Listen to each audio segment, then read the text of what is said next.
नमस्कार दोस्तों, मैं प्रकाश चंदेल।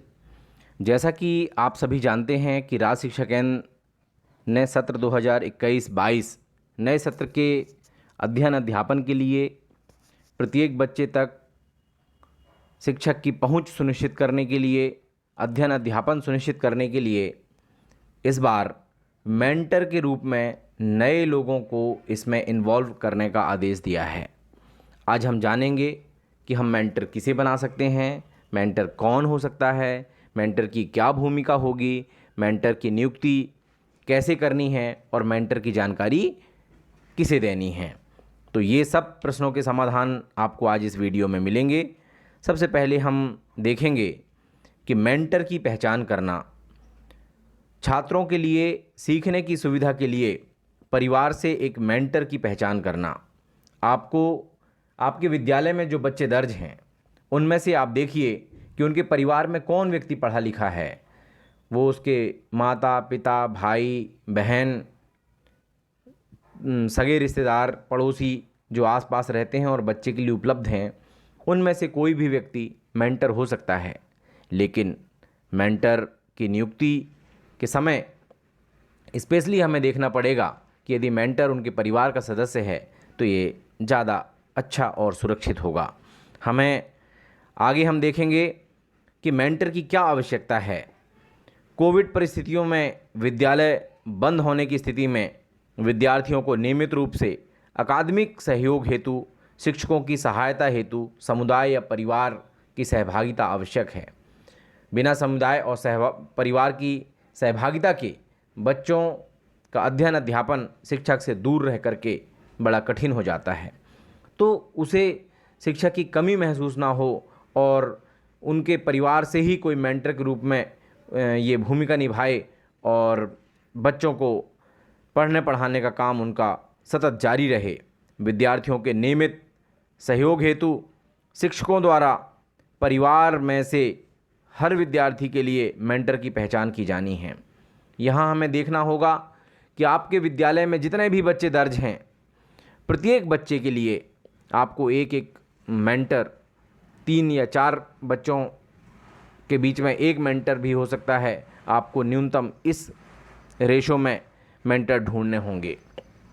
मेंटर जो लोग होंगे वो उनकी भूमिका होगी विद्यालय बंद होने की स्थिति में मेंटर शिक्षक और विद्यार्थी के बीच कड़ी का काम करेंगे। ये शिक्षक के हर मैसेज को, हर लर्निंग मटेरियल को बच्चे तक पहुंचाएंगे और एक कड़ी के रूप में काम करेंगे। विद्यार्थी की टाइम टेबल अनुसार सीखने की प्रक्रिया में सहायता करेंगे। राज्य शिक्षा केंद्र आप सभी को एक समय सारणी भेजेगा। उस समय सारणी के अनुसार आज बच्चे को क्या पढ़ना है, क्या पढ़ाना है, कौन सा कंटेंट दिखाना है, इस हिसाब से, इस अनुसार मेंटर इस दिशा में काम करेंगे। अध्यापक से चर्चा कर बच्चों के शंका समाधान करने में सहायता करेंगे। जहां मेंटर को कठिनाई होगी, जहां भी बच्चों के कोई प्रश्न होंगे, उन प्रश्नों को लेकर के मेंटर शिक्षक से चर्चा करेंगे, शिक्षक मेंटर से चर्चा करेंगे और फिर मेंटर बच्चों की उन समस्याओं को, उन शंकाओं को दूर करेंगे। होमवर्क, प्रोजेक्ट इत्यादि करने में मेंटर बच्चों की सहायता करेंगे। आवश्यकता अनुसार विद्यार्थियों को मोबाइल व अन्य आवश्यक संसाधन उपलब्ध कराने का भी यथासंभव प्रयास करेंगे। अभी हम देख रहे थे कि बहुत बड़ी संख्या में शासकीय स्कूलों में बच्चों के पालकों के पास एंड्रॉयड फ़ोन नहीं है। यदि एंड्रॉयड फ़ोन है तो उनके पास नेट की सुविधा नहीं है। यदि कई बच्चों के पास रेडियो नहीं है, कई बच्चों के पास टेलीविज़न नहीं है, तो उन बच्चों का लर्निंग लॉस बहुत ज़्यादा हुआ है। और उस लर्निंग लॉस की कमी को दूर करने के लिए, उस लर्निंग लॉस को दूर करने के लिए मेंटर की भूमिका बहुत महत्वपूर्ण हो जाती है। मेंटर इसलिए काम करेंगे, उन बच्चों के लिए भी काम करेंगे जिनके पास इंटरनेट ना होने के कारण वो राज्य द्वारा भेजी जाने वाली सामग्री से वंचित रह जाते हैं, जो पढ़ाई से विगत 1.5 से 2 साल से लगभग दूर से हो गए हैं। उन बच्चों के लिए मेंटर की भूमिका अत्यंत महत्वपूर्ण हो जाती है। हमें देखना होगा कि मेंटर का चयन कैसे करना है। तो मेंटर विद्यार्थी के परिवार का कोई भी सदस्य हो सकता है। यदि माता पिता के अलावा परिवार के किसी अन्य सदस्य का मेंटर हेतु चयन किया जा रहा है तो माता पिता की सहमति लेना आवश्यक है। यहाँ पे ये बहुत महत्वपूर्ण बात है कि जिस किसी बच्चे के लिए आप किसी व्यक्ति को मेंटर मैप कर रहे हैं तो आपको उस बच्चे के माता पिता की सहमति लेना आवश्यक है कि क्या हम उस व्यक्ति को आपके बच्चे के लिए मेंटर बना सकते हैं या नहीं बना सकते हैं। माता पिता की सहमति होने पर ही हम किसी बच्चे के लिए मेंटर बना सकते हैं।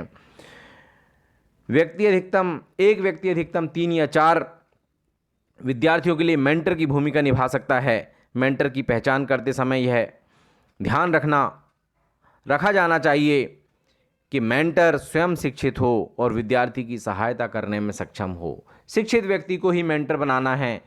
ऐसा नहीं कि हम किसी ऐसे व्यक्ति को मेंटर बना दें जो खुद पढ़ा लिखा ना हो और वो मेंटर की भूमिका में रहेगा तो बच्चों को सही शिक्षा नहीं दे पाएगा। इसलिए हमें मेंटर के लिए शिक्षित व्यक्ति ढूंढना आवश्यक है।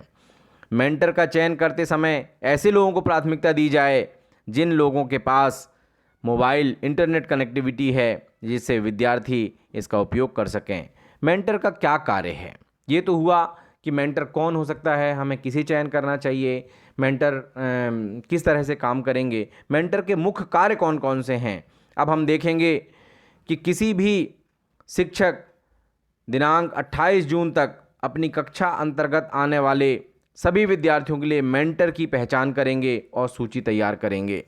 ये सभी शिक्षकों के लिए अनिवार्य है कि 28 जून तक प्रत्येक बच्चे के लिए मेंटर नियुक्त कर लें, मेंटर ढूंढ लें, मेंटर का चयन कर लें। मेंटर को विद्यार्थियों को ऐसे सहयोग करना है इसके बारे में अवगत कराएंगे।